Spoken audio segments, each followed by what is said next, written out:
اعوذ باللہ من الشیطان الرجیم بسم اللہ الرحمن الرحیم الحمد للہ رب العالمین ثم الصلاة والسلام سیدنا و نبینا و مولانا ابی القاسم محمد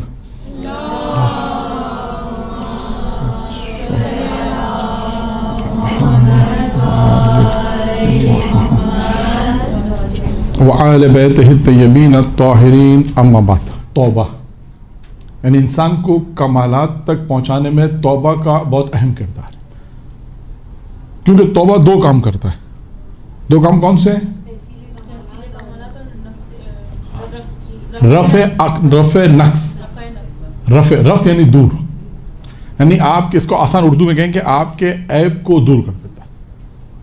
عیب کو دور کرتا ہے پہلا کام یہ، یعنی جو عیب تھا انسان میں، توبہ آپ نے اگر سچی توبہ کی، اس کے بعد مثالیں آئیں گی کہ سچی توبہ بھی کسے کہتے ہیں اور حقیقی توبہ کسے کہتے ہیں، وہ آج بیان ہوگا۔ تو یعنی پہلا ہمیں یہ سمجھنا ہے کہ توبہ اگر انسان کرتا ہے تو وہ توبہ خود کیا کام انجام دیتا ہے۔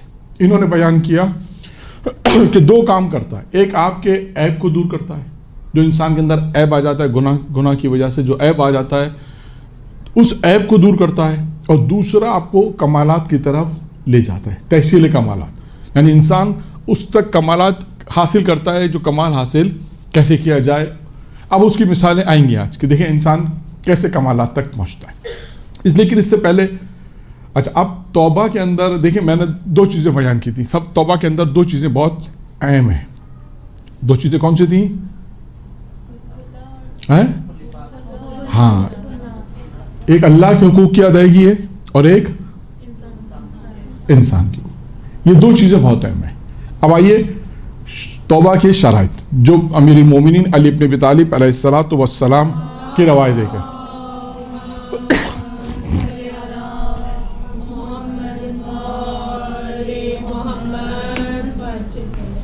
کہ امیر المومنین کے سامنے جب کسی نے استغفر اللہ کہا، توبہ کی، استغفر اللہ، تو امیر المومنین نے کہا تیری ماں تیرے غم میں روئے۔ تو یہ معلوم ہے توبہ کیا چیز ہے؟ جیسے ہم لوگ عموماً اپنی زندگی میں بھی کوئی اگر بات کسی کے منہ سے نکل جائے، غیبت ہوتی ہے تو فوراً کہتے ہیں توبہ توبہ توبہ، اور 5 منٹ بھی نہیں گزرتے وہ کام دوبارہ کرتے۔ پھر اسی طرح عموماً زندگی میں یہ سلسلہ چلتا رہتا ہے۔ توبہ شاید کہیے توبہ کو شاید لوگوں نے مذاق بنا لیا، تو اس نے بھی اسی طرح کا ایک جملہ کہا، تو امیر المومنین نے کہا تیری ماں تیرے غم میں روئے۔ پھر اس کے بعد امیر نے کہا تو جانتا ہے توبہ کیا ہے؟ کہ نہیں مولا۔ امیر المومنین نے اس کی توبہ کی شرائط بیان کی۔ نمبر ایک پہلی شرط کیا ہے؟ کہ ماضی پہ شرمندگی، جو کام انسان نے انجام دے دیا اس پہ انسان شرمندہ ہو، خدا نخواستہ فخر نہیں کرے۔ جیسے ہمارے اکثر لوگ اپنے گناہ پہ فخر کرتے ہیں اور فخر سے بتاتے بھی ہیں، جیسے بہت سے لوگ بتاتے ہیں آج ہم نے فجر کی نماز نہیں پڑھی یا ہم نماز نہیں پڑھتے۔ یہ اپنے گناہ کو اظہار بھی کرنا گناہ ہے۔ یہ بھی روایت میں آئے کہ انسان اپنے گناہ کو اظہار نہ کرے، ایک الگ موضوع ہے۔ انسان نے اگر کوئی کام ایسا کیا ہے، کوئی غلطی ہو گئی، غلطی سرزد ہو گئی، گناہ سرزد ہو گیا، تو اس پہ ماضی میں جو گناہ کیے ہیں، خدا نخواستہ جو انجام دیے ہیں، اس پہ انسان شرمندہ ہو، شرمندگی کا اظہار ہو کہ یہ کام میں نے کیا، اس پہ میں پشیمان ہوں، نادم ہوں کہ یہ کام مجھ سے انجام ہو گیا، اب انسان اس پہ دوبارہ اس کو انجام نہیں دے، اس پہ پشیمان ہونا چاہیے۔ پشیمانی بھی انسان وہ ہونی چاہیے۔ پھر اس کے بعد دوسری چیز ہے، اس کے ساتھ ہی انہوں نے بیان کی، دوسری چیز ہے آئندہ نہ کرنے کا عزم ہونا، عزم، محکم عزم، یہ بھی ارادہ کرے کہ میں اس کام کو آئندہ دوبارہ انجام نہیں دوں گا۔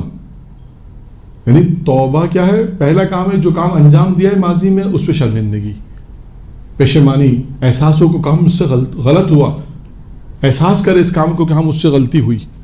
یہ خود احساس ایک بہت بڑی چیز ہے، شرمندہ ہونا خود ایک بڑی چیز ہے کہ انسان اس بات کو احساس کرے کہ ہاں میں نے نماز قضا کی، ہاں میں نے روزے قضا کر لیے، یا کوئی بھی گناہ سرزد ہوا ہے مثلا مجھ سے، تو اس پہ انسان شرمندہ ہو کہ کام اس سے ہوا ہے۔ دوسرا کہ آئندہ نہ کرنے کا عزم، کہ دوبارہ وہ کام میں انجام نہیں دوں گا، عزم محکم ہونا چاہیے، ایسا عزم محکم کہ آئندہ پکا ارادہ، وہ والا ارادہ نہیں جو بھی میں نے بیان کیا کہ جو اکثر محفلوں میں ہوتا ہے، گھروں میں ہوتا ہے، ہر جگہ ہوتا ہے کہ توبہ توبہ کیا، پھر 5 منٹ بعد پھر وہی پھر کہ دوسری محفل میں بیٹھے پھر توبہ کیا پھر 5 امرات نہیں، وہ نہیں، پکا ایسا عزم یعنی نہ کرنے کا پکا عزم، محکم عزم۔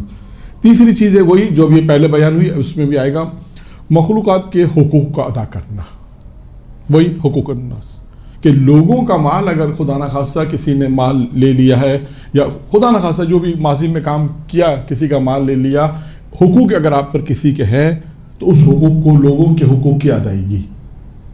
اب اسی کے ذمہ میں آپ کو ایک قصہ بھی سناتا ہوں، واقعہ بہت اچھا دلچسپ واقعہ بھی ہے کہ ایک بادشاہ تھا اور اس کی رائے تھی، اچھا بادشاہ کے ساتھ اس کے سپاہی بھی تھے۔ بادشاہ کے سپاہی ایک مرتبہ جنگل میں شکار کے لیے گئے، شکار کے لیے گئے تو شکار ان کو ہرن کا کرنا تھا، اتفاق سے گائے ان کے ہاتھ لگ گئی۔ انہوں نے کہا یہ تو بہت اچھی بات ہے، چلو گائے ہاتھ لگ گئی اور گائے کو انہوں نے پکڑا، اس کو ذبح کیا، اس کے بعد پکا کے سب کھا کے ختم کر دیا۔ وہ گائے کس کی تھی؟ ایک بوڑھی عورت کی تھی، یعنی سب کچھ اس کی کل زندگی تھی، یعنی کس طرح سے کہ اس کا دودھ بیچتی تھی اور اپنی زندگی بسر کرتی تھی۔ اس نے کام کیا کیا، اس کو اطلاع ملی کہ یہ میرے ساتھ تو یہ زیادتی ہو گئی ہے کہ میرا مال جو تھا وہ لوگوں نے جو ہے وہ اس طرح کرے، اب وہ کیا کرے، پریشان ہے۔ اس کو اس بات کا علم تھا کہ بادشاہ روزانہ اس ایک پل تھا جس پل سے بادشاہ جاتا تھا، پل پہ ایک دفعہ بیٹھ گئی، جیسی بادشاہ گزرا ایک جملہ کا، بادشاہ سے کہا یہ بتاؤ اس پل پہ جواب دو گے یا پل صراط پہ جواب دو گے؟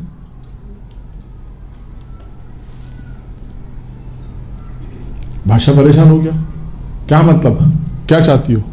اس نے کہا کہ آپ کے کارندوں نے یہ ظلم کیا میرے ساتھ۔ بادشاہ نے تحقیق کی، پتہ چلا بالکل صحیح تھا۔ اب بادشاہ نے ان لوگوں کو تو سزا دی جن لوگوں نے کام کیا تھا۔ اب کیا کہ بادشاہ نے اس عورت کو 70 گائیں دی، 70 اس کے عوض میں۔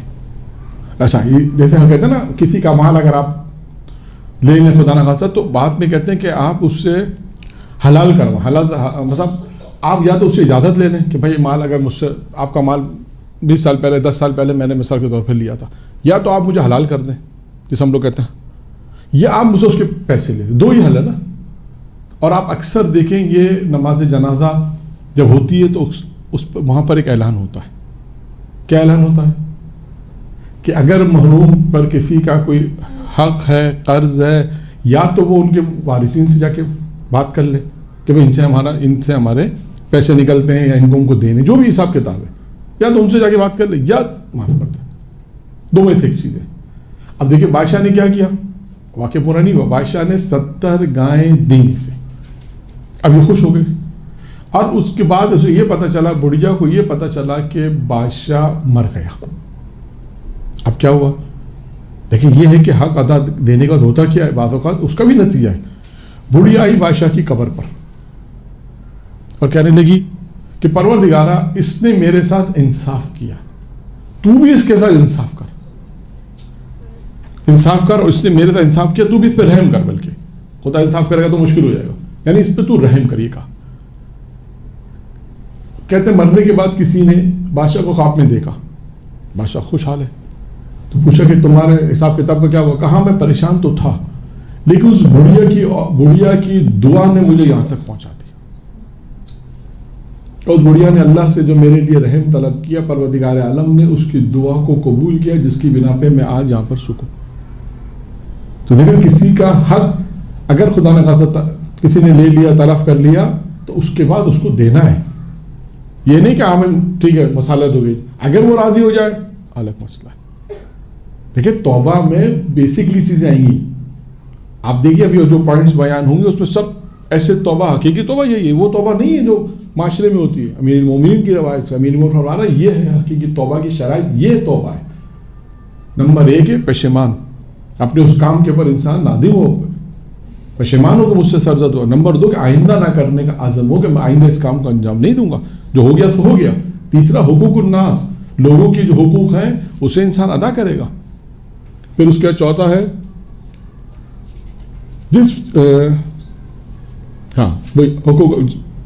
چوتھا وہ یہ پروردگار عالم کیا حقوق، جو فریضہ آپ کا رہ گیا ہے، ضائع کیے جو فریضہ، نماز، روزے، حج، زکوٰۃ، جو بھی فریضہ آپ کا رہ گیا اس کو ادا کرنا. جو چیز انسان کی رہ گئی ہے انسان اس کو ادا کرے گا. یہ نہیں کہ اگر نماز 2 سال نہیں پڑھی 4 سال نہیں پڑھی تو بس ٹھیک ہے اب تو نہیں پڑھی تو نہیں پڑھی, اللہ تو غفور الرحیم ہے, اللہ تو معاف کر دے گا. نہیں, اللہ غفور الرحیم ہے, لیکن جو انسان پر واجبات ہیں جو ادا کرنے ہیں وہ ادا کریں.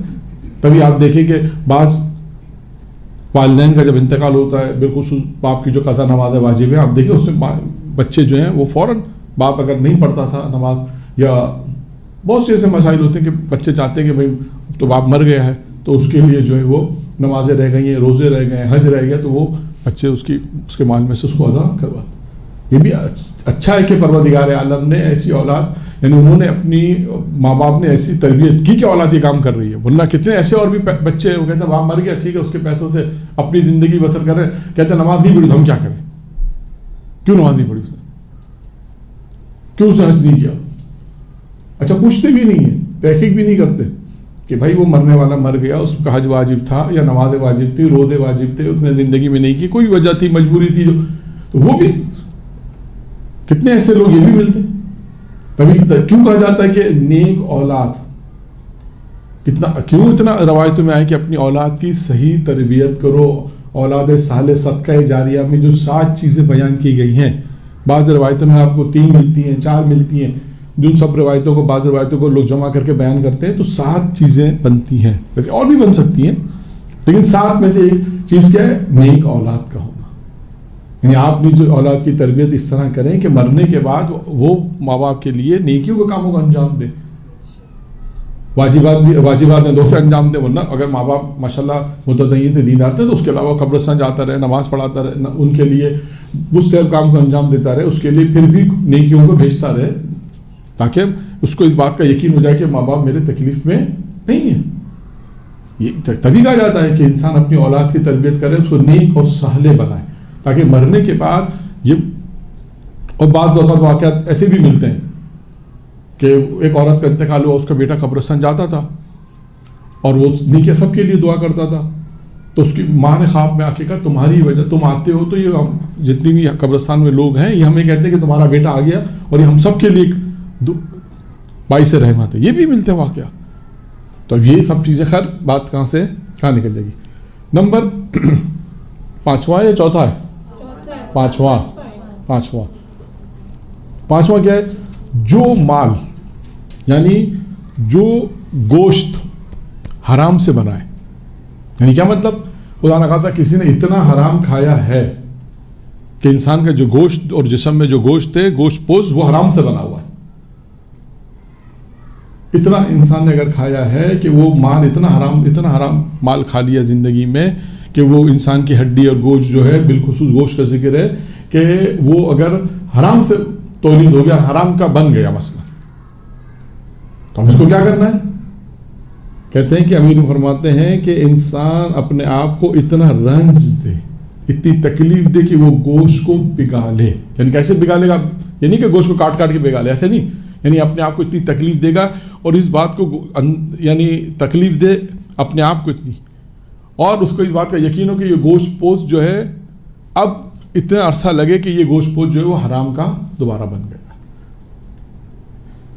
اگر خدا نخواستہ کسی نے ایسا کیا ہے تو کہ اس کو پگھال دے. اب پگھال دے مطلب کیسے پگھالے گا, یعنی عبادت کر کے اپنے آپ کو تکلیف پہنچا کر, اپنے آپ کو زحمت میں ڈال کر ساری چیزیں, تاکہ اس کو اس بات کا یقین ہو کہ یہ گوشت پوش جو ہے وہ آہستہ آہستہ جو ہے وہ اب حلال کی طرف حلال کا ہوا ہے. یعنی اب یہ انسان کے اوپر ہے کہ وہ کیسے اس کو پریکٹس کے طور پر کہ کس طرح اس کو کرے گا, اور اس کی کھال اور ہڈیاں یعنی اس طرح کے کھال ہڈیوں سے چپک جائے اور اس کے بعد یہ گوشت نیا گوشت پیدا ہو جائے اس پر. یعنی اب اپنے آپ کو اس طرح انسان بنائے کہ میرے جسم میں جو گوشت پوش ہے اس کو انسان اتنے رنج اور تکلیف دے, اتنا حلال کھائے کہ اس کو اس بات کا یقین ہو کہ یہ ہڈیاں جو ہے وہ اب حلال کا ہونا چاہیے. اور آخری نقطہ, اب اس کے بعد آپ کو توبہ سمجھ میں آ جائے گی, حقیقی توبہ. یہ ہے حقیقی توبہ. اور آخری کیا ہے, آخری کہ جسم کو ایسے ہی اطاعت کا مزہ چکھائے جیسے گناہ کا مزہ چکھایا. گناہ کی لذت تھی, گناہ سے انسان نے اپنے جسم کو جو لذت پہنچائی، فرماتے ہیں کہ اطاعت کے ذریعے سے اپنے آپ کو اپنے اطاعت کرے اور اطاعت کے ذریعے سے اپنے جسم کو ایسی اطاعت کا مزہ چکھا دے.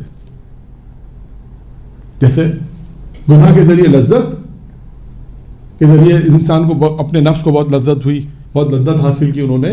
امام فرماتے ہیں اپنے جسم کو ایسی اطاعت کا مزہ چکھا. اب دیکھیں بعض اوقات ہو سکتا ہے کہ اطاعت کے اندر زحمت ہو سکتی ہے. بحج ہے، اب فرض کریں حج ہے کہ جس عمر میں کرنا چاہتے نہیں کیا، مثال ہے. تو اب جب تھوڑا سا ایج ایسی ہوئی حج اگر کرنا مشکل ہوگا تو زحمت ہوگی، تکلیف ہوگی، لیکن جو واجب تھا اس کو ادا بالآخر ادا کرنا ہے. کسی طرح بہت سی ایسی بات، روزہ واجب روزے نہیں رکھ سکے، تو اب روزے رکھنے میں زحمت تو ہے، تکلیف تو ہے. نہیں روزے جب نہیں رکھے تھے تو بڑی لذت تھی، بہت کھانا کھایا، بہت مزے کیے. جب واجب روزے رکھنے تھے نہیں رکھے. یہ سب چیزیں جو ہیں وہ اس طرح انسان نے جو اس طرح گناہ کر کے اپنے جسم کو لذت پہنچائی ہے، اسی طرح امام فرماتے ہیں اطاعت کے ذریعے سے اپنے جسم کو اطاعت کا مزہ چکھا. نماز پڑھے، فجر کی نماز پڑھے تو اب پتہ چلے کہ دیکھو فجر کے اٹھنے کیسا اٹھنا پڑتا ہے. گرمیوں میں شدید روزے ہیں، پتہ چلے کہ گرمیوں میں کتنی تکلیف ہوتی ہے.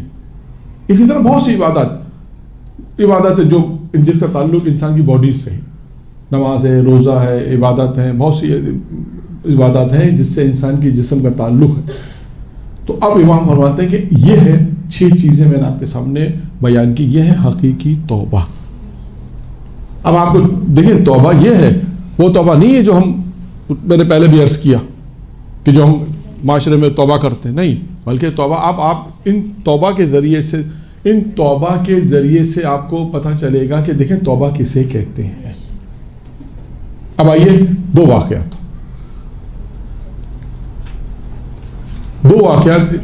کہ جنہوں نے حقیقی ایسی توبہ کی کہ جس کی بنا پر ان کی زندگی بھی تبدیل ہو گئی. جو وعدہ امام نے کیا اس میں آئے گا.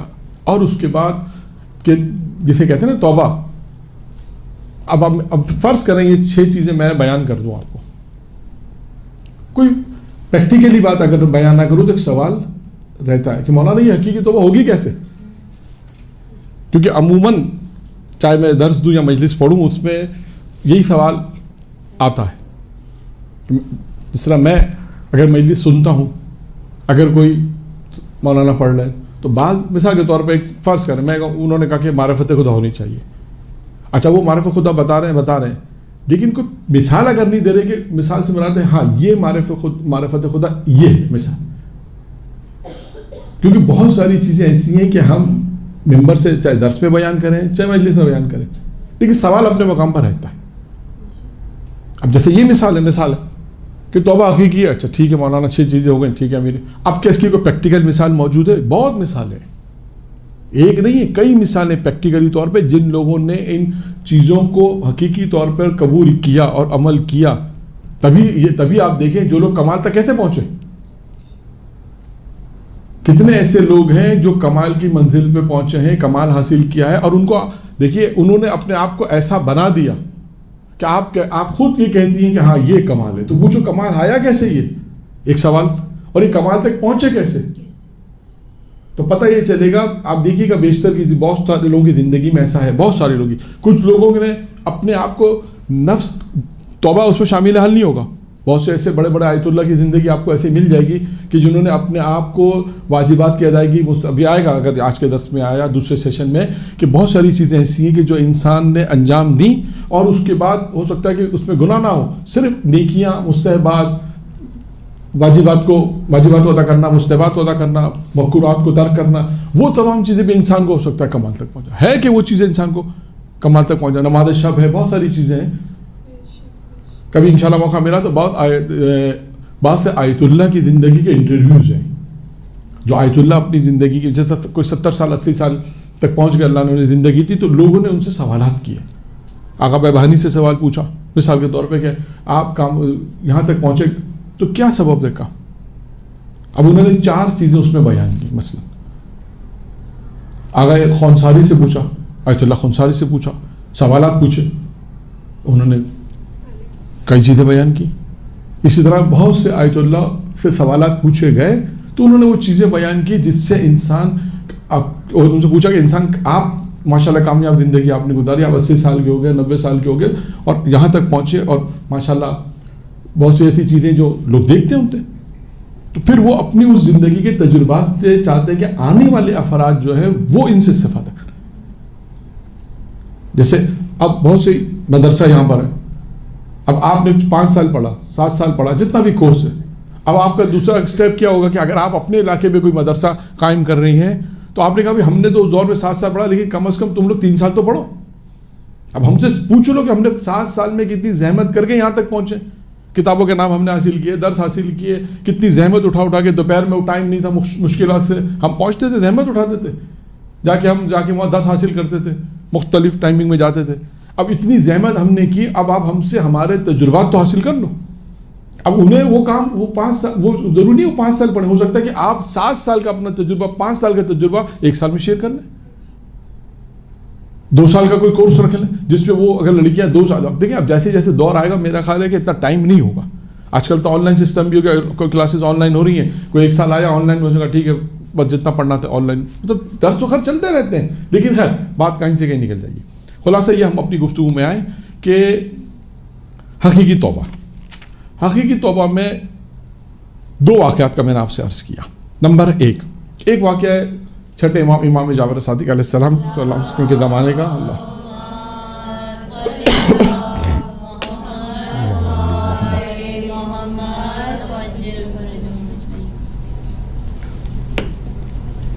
کہ ان کے زمانے کا واقعہ ہے کہ ایک شخص ابو بصیر کا ہمسائے پڑوسی تھا, اور وہ جو پڑوسی تھا ابو بصیر کا, وہ ظالم بادشاہ کے ساتھ اٹھنا بیٹھنا, لوگوں کو تنگ کرنا. ظالم بادشاہ کے ساتھ جب انسان بیٹھتا ہے بادشاہوں کے ساتھ تو یہ چیز ملتی ہے, لوگوں کو تنگ کرنا, ہمسائے کو تنگ کرنا, مختلف یعنی لکھا کلن برے کام انجام دیتا, برے کاموں کو انجام دیتا تھا.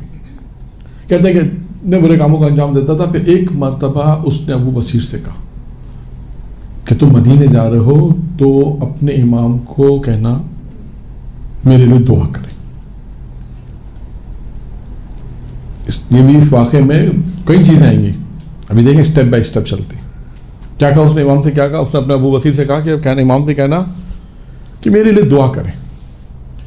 ابو بصیر پہنچے مدینہ. مدینہ پہنچنے کے بعد ابو بصیر نے جب امام کو یہ کہا, اس کا پیغام دیا, تو امام علیہ السلام نے کیا کہا, امام علیہ السلام نے کہا اس سے یہ کہنا, امام علیہ السلام نے کہا اس سے یہ کہنا کہ اگر وہ گناہوں کو ترک کرنا چھوڑ دے. ایک چیز کا تقاضا کیا امام نے, اور آپ کو یہ کئی روایتوں میں ملے گا, امام موسیٰ کاظم علیہ السلام کی روایتوں میں بھی ہے یہی چیز. امام نے کہا اس سے کہو کہ اگر وہ گناہوں کو ترک کرنا چھوڑ دے تو جنت کی ضمانت ہم دیتے. ایک کام امام نے ایک چیز طلب کی, وہ ایک چیز نہیں ہے. اب آپ دیکھیں گے یہ ایک چیز اس کو کہاں تک پہنچا دیتی ہے. یہ ہمارا موضوع ہے کہ انسان کہاں تک پہنچتا ہے. اس نے کہا کہ امام علیہ السلام نے کہا کہ یہ پیغام ہمارا اس سے پہنچا تھا کہ اگر وہ گناہ کو ترک کرنا چھوڑ دے تو جنت ہماری ضمانت ہے, ہم جنت کی, اس کی جنت کے ہم ضامن ہیں.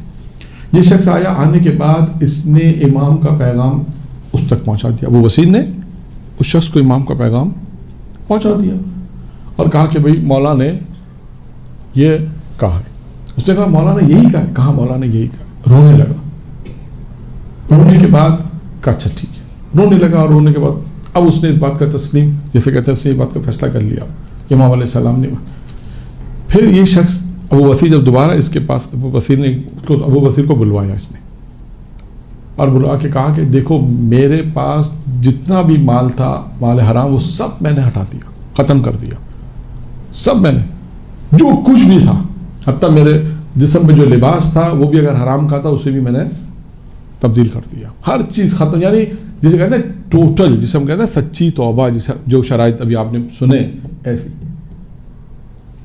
اور اس کے بعد دوبارہ جب ابو بصیر آئے تو اسی وقت جب اس نے بلایا اس کی حالت بری تھی.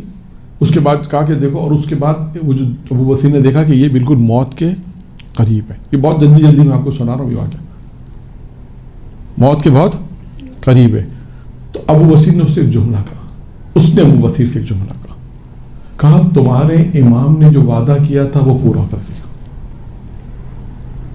اگرچہ امام اس کے بھی تھے, اس نے کہا کہ تمہارے امام نے جو وعدہ کیا تھا وہ پورا کر دیا. امام نے کیا وعدہ کیا تھا؟ جنت کی طرف. یعنی اس کا مطلب اسے مرنے سے پہلے نظر آ گئی تھی, کیونکہ اسے سچی توبہ کی. حتیٰ اپنے گھر کا سارا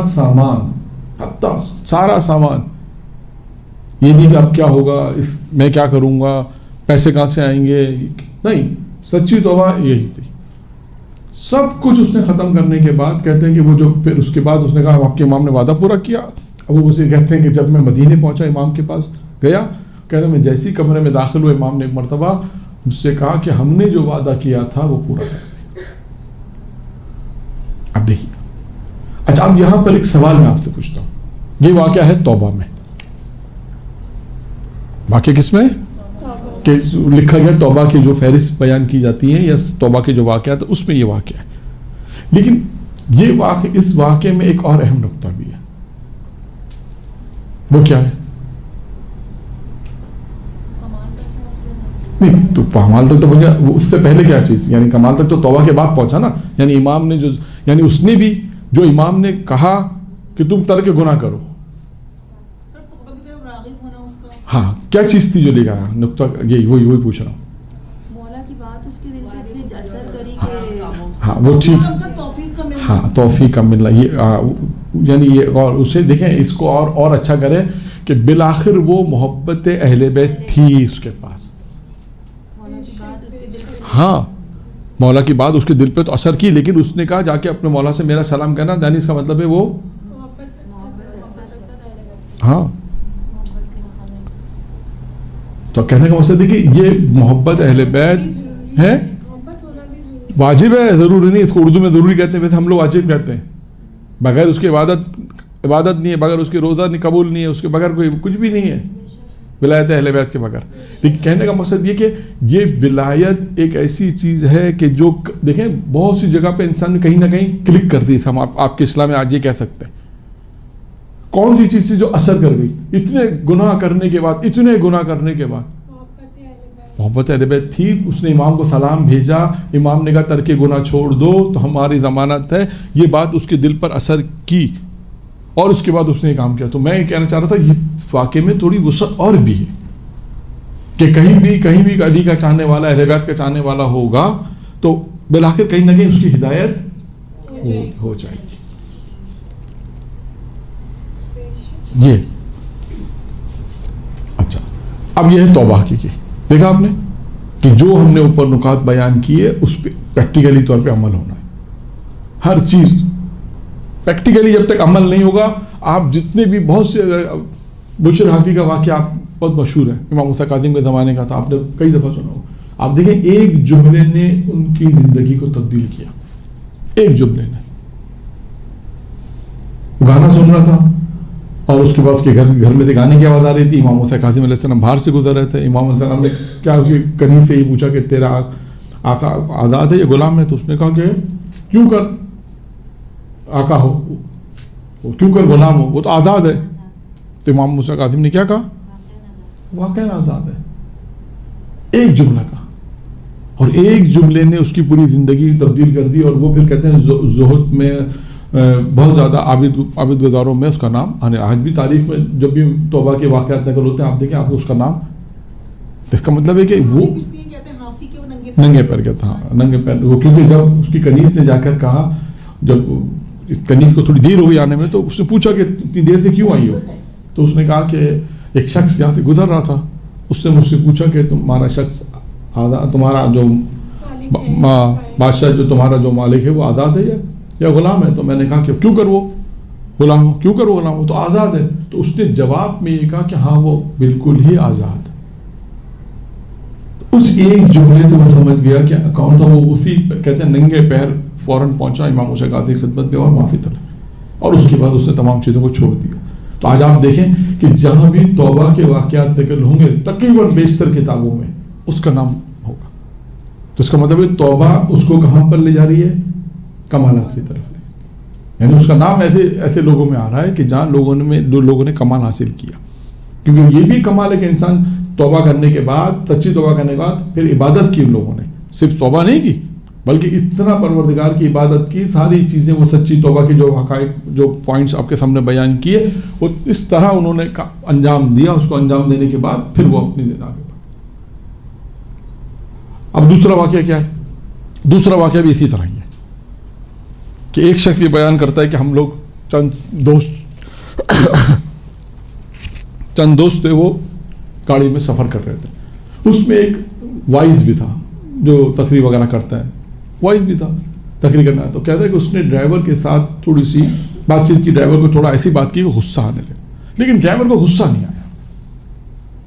ڈرائیور تحمل کے ساتھ کا نوجوان ڈرائیور تھا، بہت ہی تحمل کے ساتھ وہ ان کی باتیں سنتا تھا. اور جب پہنچ گیا جہاں پہنچنا تھا مقصد پر، تو اس نے کہا کہ اس کے دوستوں نے کہا، کہتے ہیں ہمارے دوستوں نے بہرحال پھر ڈرائیور سے معذرت طلب کی کہ بھائی ہمارے دوست نے تو آپ کے ساتھ ایسی باتیں کی جس سے آپ کو غصہ آیا، آپ کو غصہ آ رہا تھا لیکن آپ نے اظہار نہیں کیا، باتیں اس کی ایسی تھیں. تو اس نے کہا کہ اب میں نے اپنے آپ میں یہ چیز پیدا کر دی کہ اب مجھے غصہ نہیں آئے گا. پھر اس نے اپنا قصہ سنایا. یہ مہم ہے جو ہمارے اصل موضوع سے جو مربوط ہے وہ یہی ہے. پھر اس نے کہا کہ دیکھو میں نہ نماز پڑھتا تھا، نہ روزہ رکھتا تھا، کوئی کام انجام نہیں دیتا تھا، جیسے ہم لوگ کہتے ہیں متدین نہیں تھا، دیندار نہیں تھا، نہ روزہ، نہ عبادت، نہ مسجد، نہ گھر، نہ محراب، کچھ نہیں تھا. کہا ایک مرتبہ شب عاشور عزاداری کے لیے میرے تمام گھر والے مسجد کی طرف گئے. کہا میں بھی بے اختیار جو ہے وہ مسجد کی طرف گیا. اور مسجد میں جب دیکھیں یہاں بھی بہت ساری چیزیں آئیں گی، کیونکہ ایک واقعہ سے میں نے عرض کیا کہ ایک واقعے میں ایک پہلو نہیں ہوتا، کئی پہلو ہوتے ہیں، اور آپ نے وہ پہلو نکالنے ہیں. مجلس پڑھنے والی ہیں، درس دینے والی ہیں، آپ کا کمال ہی ہے کہ آپ نے ایسے نہیں ایک کتاب میں ایک واقعہ لکھا، اس نے کہا مولانا اس رائٹر نے لکھا، آپ نے کہا ٹھیک ہے اس نے جو لکھا اسی کو، تو نہیں، آپ نے اس کو غور سے پڑھنا ہے، اس میں دیکھیں کہ اس میں اور کتنے نکات نکل سکتے ہیں، یا اس کا موضوع تو غلط نہیں ہے. بہت سی دفعہ ایسا بھی ہوگا، آپ میں اتنا ٹیلنٹ آنا چاہیے کہ آپ اس واقعے کو پڑھنے کے بعد کہ اس نے عنوان صحیح نہیں دیا، یہ پڑھ کر آتا ہے. وہ کہتا ہے کہ شب عاشور تھی اور جب میں گیا مسجد تو دیکھا کہ ایک ممبر پہ مجلس پڑھنے والا شخص جناب حضرت عباس کے فضائل پڑھ رہا تھا. اور جب مصائب پہ ایک جملہ تھا مصائب کا. اب وہ جملہ کیا تھا؟ کہا وہ جناب عباس کے جملے تھے. کہ جناب عباس کا جب سیدھا ہاتھ کاٹا گیا، قلم کیا گیا، تو جناب عباس نے ایک جملہ کا ممبری بیان کرا. وہ ممبر سے مجلس پڑھنے والا جناب عباس اور شعر میں اس بات کو پڑھ رہا ہے کہ جناب عباس نے کہا کہ تم لوگوں نے میرا سیدھا ہاتھ کاٹ دیا، لیکن اس کے باوجود بھی میں دین کی حمایت سے پیچھے نہیں ہٹوں گا اور آخر دم تک میں دین کی حمایت کرتا رہوں گا. اگرچہ تم نے میرا سیدھا ہاتھ کاٹ دیا لیکن میں دین کی حمایت سے پیچھے نہیں ہٹوں گا. یہ کہتے جا رہے مولا کہہ رہے، یہ جملہ مولا نے کہا، اس نے نقل کیا کہ تم نے میرا اگرچہ سیدھا ہاتھ کاٹ دیا لیکن میں دین کی حمایت میں پیچھے نہیں ہٹوں گا، دین کی حمایت کرتا رہوں گا اور آخر جب تک زندہ ہوں تابد. وہ شخص کہنے لگا کہ یہ جملہ جو تھا نا اس پہ میں نے غور کیا کہ مولا عباس اپنے ایک ہاتھ کٹنے کے بعد بھی یہ کہہ رہے ہیں کہ میں دین کی حمایت کرتا رہوں گا اگرچہ تم نے میرا سیدھا ہاتھ کاٹ دیا، اور میں کبھی بھی حمایت پیچھے نہیں ہٹوں گا دین سے. تو اس نے کہا کہ پھر میں یہ سوچنے لگا کہ میں کہاں کھڑا ہوں، میں نے کیا کیا اپنے دین کے لیے. کہ میرے آقا نے اتنی قربانی دی، میرے آقا نے اتنی قربانی دی، اپنی شہادت ہو گئی میرے مولا کی، اور اس کے بعد بھی مولا یہ کہہ رہے ہیں کہ میں دین پیچھے نہیں ہٹوں گا، دین کی مدد کرتا رہوں گا. تو اس نے کہا، اب اس نے اس جملے کے بعد اس نے کہا یہ جملہ تھا کہ جو اس نے مجھے فکر کرنے کے اوپر مجبور کیا، اور کہا کہ ہم کہاں کھڑے ہیں. اپنے لیے سوچا میں کہاں کھڑا ہوں، نہ نماز، نہ روزہ، نہ عبادت، نہ کچھ نہیں. کہا یہ ایک جملہ تھا جس نے میری پوری زندگی کو تبدیل کر دیا. میں آج جو دیندار ہوں، جو متدین بنا، وہ کہا صرف اس جناب عباس کے ایک جملے سے. دیکھیے یہ سچی توبہ، اس کے بعد متدین بن گیا.